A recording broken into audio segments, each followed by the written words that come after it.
જય શ્રીમન નારાયણ.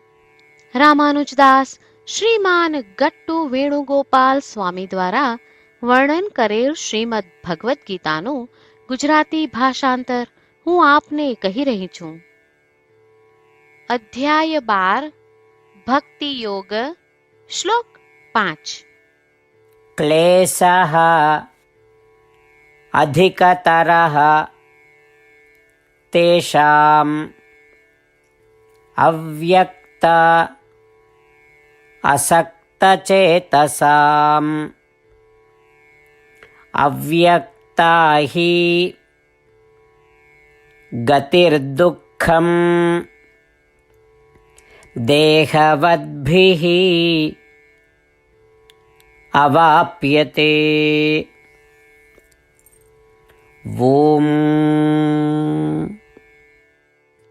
ગીતાચાર્ય શ્રી કૃષ્ણ પરમાત્મા અર્જુન સાથે આપણને બધાને ભક્તિ યોગ શીખવી રહ્યા છે. પરમાત્મા કહે છે, અર્જુન, જેવો આત્મદર્શન પ્રાપ્ત કરવા ઈચ્છે છે, જે આંખ માટે અદૃશ્ય છે, કાન માટે અગોચર છે, અર્થાત તે સમગ્ર ઇન્દ્રિયો માટે અગોચર છે, તેથી તેના માટે અત્યંત અધિક પ્રયત્નોની આવશ્યકતા છે.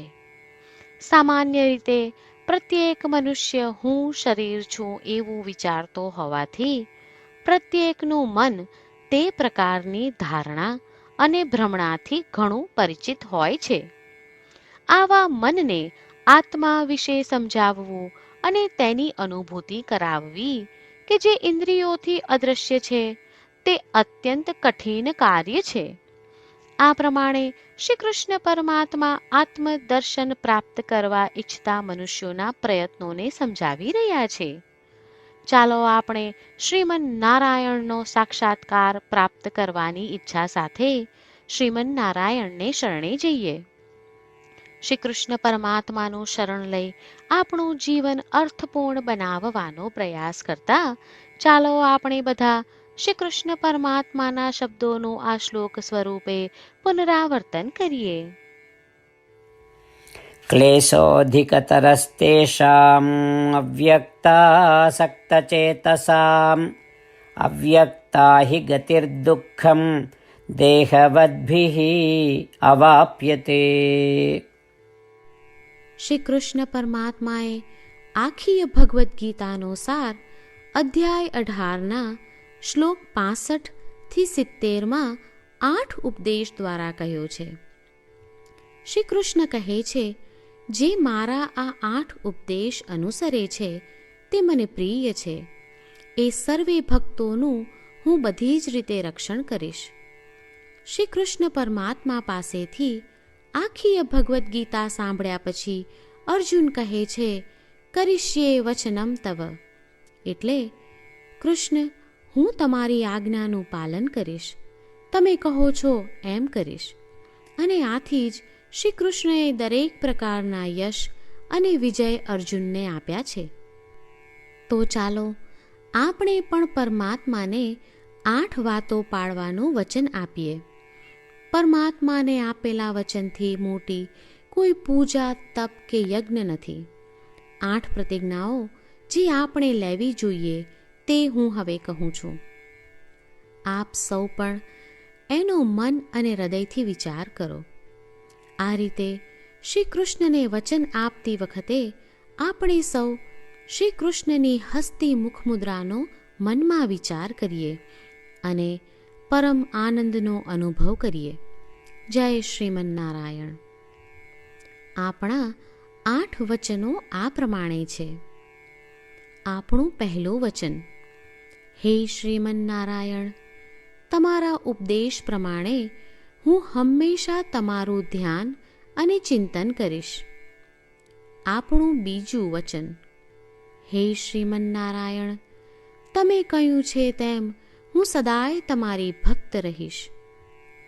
આપણું ત્રીજું વચન, હે શ્રીમન નારાયણ, હું મારા કર્મો તમને સંતોષ થાય તેમ અને તમારી સેવા માટે કરીશ. આપણું ચોથું વચન, હે શ્રીમન નારાયણ, તમે અનુસરવા કહ્યું છે તેમ મને પૂર્ણ શ્રદ્ધા છે કે હું તમારી છું. હું સદાય મારા હાથ જોડી તમને નમસ્કાર કરીશ, તમારી ભક્તિ કરીશ. આપણું 5મું વચન. હે શ્રીમન્નારાયણ, હું તમારા શબ્દો યાદ કરું છું. મામેકમ શરણમ વ્રજ. તમે તમારી શરણમાં આવવા કહ્યું છે. શ્રીમન્નારાયણ, હું માત્ર તમારા જ શરણમાં છું. આપણું 6થું વચન. હે શ્રીમન્નારાયણ, આપે કહ્યું છે મા શુચ. તમે અમને આશ્વાસન આપી શોક ન કરવા માટે કહ્યું છે, તો હું દુઃખી નહીં થાઉં, શોક નહીં કરું. આપણું 7મું વચન. હે શ્રીમન્નારાયણ, અમારા કલ્યાણ અર્થે આપે શ્રીમદ્ ભગવદ્ ગીતા રૂપી આશીર્વાદ આપી અમારા સૌ પર કૃપા કરી છે, તો હું દરરોજ ઓછામાં ઓછો 1 શ્લોક વાંચીશ અથવા સાંભળીશ એવો સંકલ્પ લઉં છું. આપણું 8મું વચન. હે શ્રીમન્નારાયણ, હું ગીતાના દૈવી શબ્દો એ ભક્તો સુધી પહોંચાડવાનો પ્રયત્ન કરીશ જેઓ ગીતાથી અજાણ છે. હે શ્રીમન્નારાયણ, તમે કહ્યું છે તેમ કરીશ, તમે કહ્યું છે એમ વર્તીશ અને તમારા માટે જ કર્મ કરીશ. શ્રીમન્નારાયણને આપેલું વચન કે દરરોજ તમે કહ્યું છે એમ કરીશું, એ જ એક મહાન પૂજા છે. તો ચાલો આપણે સૌ દ્રઢ શ્રદ્ધા સાથે પ્રભુ પાસે એક સંકલ્પ લઈએ.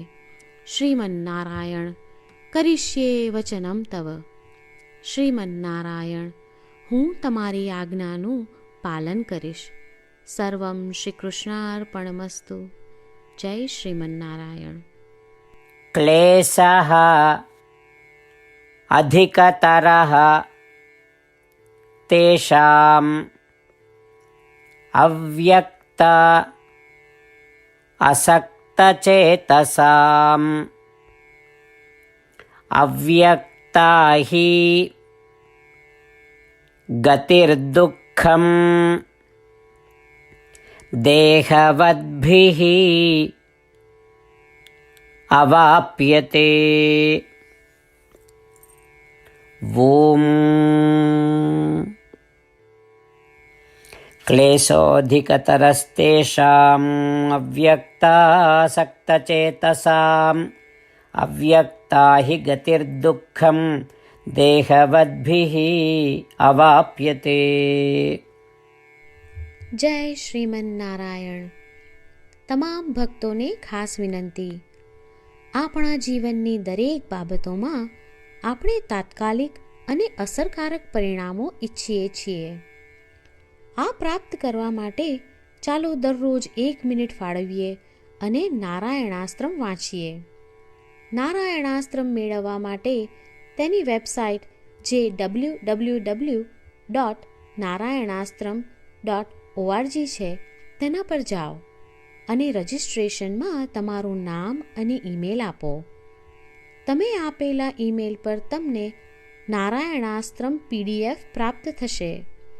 પીડીએફમાં રામાયણનો 1 શ્લોક, ગીતાનો 1 શ્લોક અને 1 વિષ્ણુ નામ છે. આ 3ને નારાયણાસ્ત્રમ કહેવામાં આવે છે. દરેક વ્યક્તિને આ શ્લોકોનું અલગ અલગ સંયોજન પ્રાપ્ત થાય છે. જ્યારે દરેક વ્યક્તિ 24,000 ભક્તો સાથે તેમના નારાયણાસ્ત્રમને દરરોજ વાંચે છે અથવા સાંભળે છે, ત્યારે સમગ્ર રામાયણનું 1 વાર પારાયણ, શ્રીમદ્ ભગવદ્ ગીતાનું 33 વાર પારાયણ અને વિષ્ણુ સહસ્ત્ર નામનું 24 વાર પારાયણ રોજ પૂર્ણ થાય છે. આ એક અદ્ભુત અને અસાધારણ પરિણામ છે. તેથી તમે અને તમારા પરિવારના સભ્યો તરત જ વેબસાઇટ પર જાઓ અને તમારું નારાયણાસ્ત્રમ મેળવો. જય શ્રીમન્નારાયણ.